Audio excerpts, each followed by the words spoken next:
Ça y est, on y est. L'hiver est là, l'ambiance des fêtes de fin d'année nous réchauffe à base de gros plaids et de chai latte.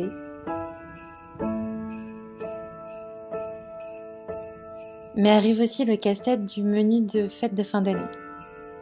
Du raffiné, mais pas trop compliqué. Cette fois, on fait une bûche maison ou celle du supermarché comme l'an dernier. Récemment, Google m'a contacté pour tester une fonctionnalité qui m'a franchement bien aidée en cette période bien chargée. Aujourd'hui, on peut directement acheter sur Google, en allant par exemple sur Google Shopping. Alors quel est l'intérêt? C'est simplement de regrouper tous mes achats, donc que ce soit du petit électroménager, de la vaisselle, de la décoration, et ça me permet de pouvoir comparer les prix, il y a vraiment pas mal d'avantages. Typiquement pour le repas de Noël, j'aime un petit peu changer de l'ordinaire, j'aime avoir de nouveaux ustensiles, de la décoration pour la table, et c'est là tout l'avantage de acheter sur Google. En fait, en passant par cette fonctionnalité, Google vous propose un inventaire de produits disponibles chez leurs partenaires. La plupart sont des partenaires de confiance, on a Boulanger, Carrefour, Auchan, Darty. Donc je peux mettre tous mes articles, mon moule à bûche, ma décoration, cette petite chose pour faire des sushis. Et tout ça va s'ajouter dans un seul et même panier, même si mes achats viennent de marchands différents. Après avoir réceptionné tout ce qu'il me fallait pour mon menu, c'est parti, on va en cuisine. Alors je tiens tout de même à vous rassurer, là c'est vrai que j'avais envie de nouveautés pour faire mes recettes, mais quasiment tout ce que je vous propose de réaliser aujourd'hui, vous pouvez le faire sans ustensiles. Donc au menu pour mon repas de Noël, je vous propose en entrée des sushis de Noël, en plat principal des ravioles 100% maison, et en dessert, la fameuse bûche de Noël façon Trianon. On commence donc par les sushis, vous connaissez sûrement ma passion pour les sushis, je vous ai d'ailleurs fait une vidéo complète là-dessus. Pour mes sushis de Noël, la base reste la même. Pour la cuisson du riz, on met autant de riz que d'eau, donc moi j'utilise une tasse. Et je le cuis dans un cuiseur à riz, je trouve ça beaucoup plus pratique, j'ai pas besoin de calculer le temps de cuisson. Une fois que mon riz est cuit, je le mets dans un grand saladier et je viens y verser un quart de vinaigre de riz. Donc là par exemple j'ai mis 4 tasses de riz, 4 tasses d'eau, je mets donc une tasse de vinaigre de riz. Je mélange bien le riz pour être sûr que le vinaigre s'intègre vraiment dans chaque grain de riz et ensuite j'ai plus qu'à le recouvrir avec un linge propre et je le mets au frais pour qu'il refroidisse.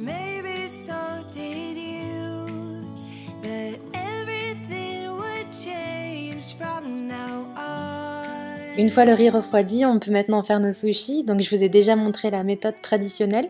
Cette fois-ci, j'ai testé avec cette petite machine et je trouve ça plutôt sympa, en tout cas si vraiment vous n'arrivez pas à les rouler.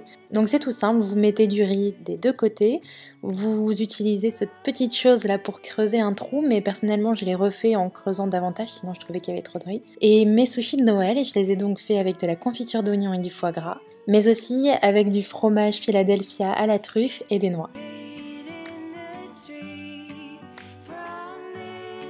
Donc je referme mon étui en bambou et je viens presser avec ce petit ustensile qui est fourni avec. Et ensuite il faut presser assez fort pour faire sortir le rouleau. Donc comme vous pouvez le voir, c'est un sushi qui ne contient pas de feuilles de nori et je trouvais ça plutôt sympa pour Noël parce que la feuille de nori a un goût d'algue et je trouvais que ça allait pas forcément bien avec le foie gras. Pour ceux avec des noix, je les ai roulés dans un petit peu de persil pour avoir un effet arbre de Noël au moment de ma présentation et j'ai ajouté quelques petits œufs de saumon comme ça et également de la confiture d'oignon sur ceux au foie gras.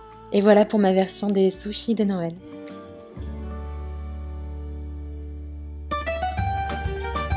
Et c'est parti maintenant pour la préparation des pastas. Ça faisait très longtemps que j'avais envie de faire mes pâtes moi-même et je ne savais pas que c'était aussi simple. Là pour ma préparation, comme j'ai fait que pour 2 personnes, j'ai mis 100 g de farine, un œuf et un filet d'huile d'olive. C'est tout. Si vous voulez faire plus, il faut simplement doubler, tripler, donc 200 g de farine, 2 œufs ou 300 g de farine, 3 œufs. Vous mélangez le tout à la main si vous êtes costaud ou alors avec un robot et ensuite on étale la pâte, encore une fois, soit avec un rouleau, soit avec un laminoir. Moi, c'est là-dedans que j'ai investi avec mon KitchenAid et j'en suis vraiment ravie. Je pense que maintenant je vais faire toujours mes pâtes moi-même. Donc vous allez petit à petit au niveau de l'épaisseur pour essayer d'avoir le plus fin possible. Et aujourd'hui je vais faire des ravioles, donc avec un petit moule comme ça que j'ai trouvé je crois chez Action. Je viens emporte-piécer ma pâte pour avoir des petites rosaces comme celle-ci. Et puis je passe à la garniture de mes ravioles. Encore une fois je vais faire assez simple. Alors cette fois je le fais avec des crevettes. Je vous avoue que je pensais que c'était des gambas, mélangées avec un petit peu d'échalote. Vous pouvez aussi tout à fait le faire avec de la langoustine, du homard si votre budget vous le permet, c'est vraiment comme vous voulez. Et petit point important pour la suite de la recette, surtout gardez bien les carcasses. Donc je fais rissoler mon échalote, je coupe en petits morceaux mes crevettes et ensuite je vais venir mélanger l'ensemble. Et il ne reste plus qu'à garnir mes ravioles, donc je prends 2 disques, je mets une petite cuillère à café au milieu, ensuite je vais venir juste humidifier comme ça avec le bout du doigt le tour de ma raviole pour qu'elle puisse coller à celle qu'on va mettre par-dessus.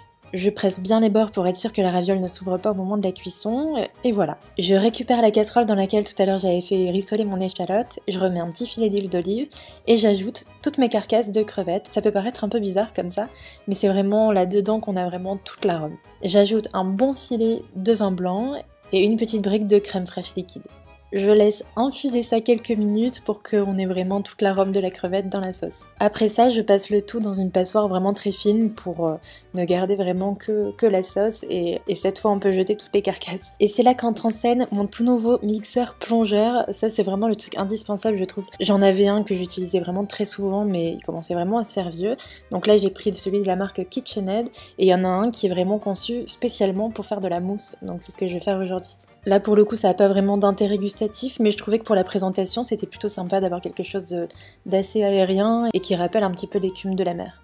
Donc tout ce que je vous ai présenté avant vous pouvez tout à fait le faire en avance, mais par contre la cuisson des pâtes c'est vraiment à la toute dernière minute. En plus de ça c'est vraiment juste 2-3 minutes de cuisson, c'est vraiment très très rapide donc surveillez. Et une fois que c'est cuit, on n'a plus qu'à dresser. Donc là, je mets à peu près 4-5 ravioles par personne dans une assiette creuse. Celles-ci viennent de chez Casa, si jamais vous vous demandez. Et ensuite, on vient verser la sauce en essayant de conserver les bulles. Et donc voilà pour mon plat, des ravioles de gambas avec une écume au vin blanc.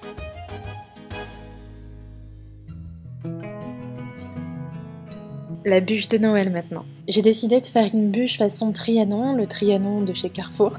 C'est le gâteau qu'on achète en général chaque année avec mes parents. La recette est un petit peu longue mais vraiment pas très compliquée. Donc on commence par faire un biscuit Joconde. Pour cela je vais battre en neige 3 blancs d'œufs avec 3 cuillères à soupe de sucre.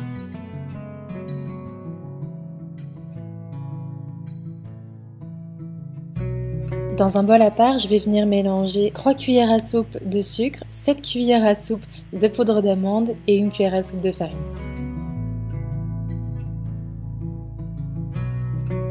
Je mélange le tout et je vais l'ajouter à ma préparation de blanc en neige.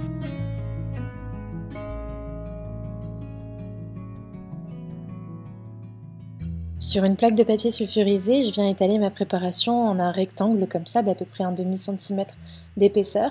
J'essaye de faire échapper toutes les bulles et on va le faire cuire à peu près 10-12 minutes dans un four à 190-200 degrés.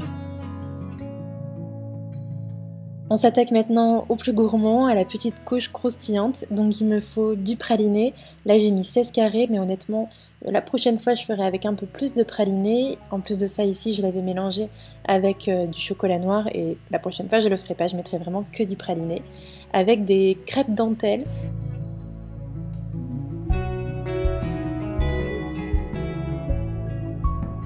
Donc comme je vous l'ai dit, là j'ai mis du chocolat noir, mais je pense que c'est pas indispensable, d'autant plus que mon praliné était en carré, donc il a durci un petit peu plus rapidement. Si vous avez du praliné liquide, dans ce cas, le chocolat noir est indispensable. Une fois que mon biscuit Joconde a bien refroidi, je vais l'emporte-piécer à la taille exacte de mon moule à bûche. J'ajoute par-dessus mon praliné en une couche plutôt épaisse et en recouvrant bien tout le biscuit. Et ça part au frais pour durcir. Donc le biscuit c'est fait, le croustillant c'est fait, il ne reste que la mousse au chocolat au lait. Pour cela je vais faire monter de la crème spéciale crème montée. Encore une fois faites bien attention parce que ça peut vite se transformer en beurre. Et une fois qu'on a la consistance bien désirée, je vais venir ajouter mon chocolat au lait. Là j'ai fait un petit mélange de chocolat au lait et chocolat noir parce que j'avais peur que ce soit un petit peu trop sucré. Et au niveau des quantités, j'ai mis à peu près une demi-plaquette de chocolat, mais honnêtement, faites vraiment comme vous le sentez. Certaines personnes vont préférer beaucoup plus chocolaté, donc c'est vraiment à votre convenance. On passe maintenant au montage, donc je mets la mousse dans mon moule à bûche, en faisant attention à ce qu'il n'y ait pas de bulles d'air et en lissant bien la surface. On va venir ensuite poser par-dessus mon biscuit avec le praliné, et on va réserver ça au frigo pendant au minimum 2 heures. Et une fois que ça a bien durci, on va pouvoir le démouler. D'ailleurs, je vous recommande à 100% ce moule à bûche que j'ai trouvé chez Boulanger, du coup en passant par acheter sur Google. Le démoulage est ultra facile avec cette plaque en silicone. Là, j'ai fait un aspect lisse, mais vous avez aussi un aspect décoratif avec des flocons de neige.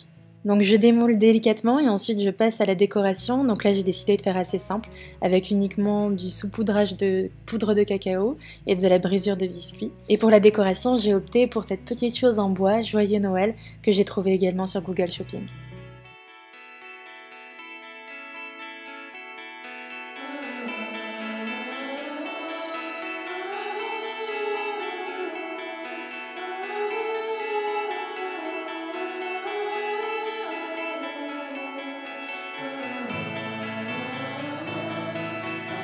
Et voilà, il ne reste qu'à préparer une jolie table de Noël pour servir ce menu. J'espère de tout cœur que mes recettes vous auront plu, il me tarde de voir si vous allez les reproduire.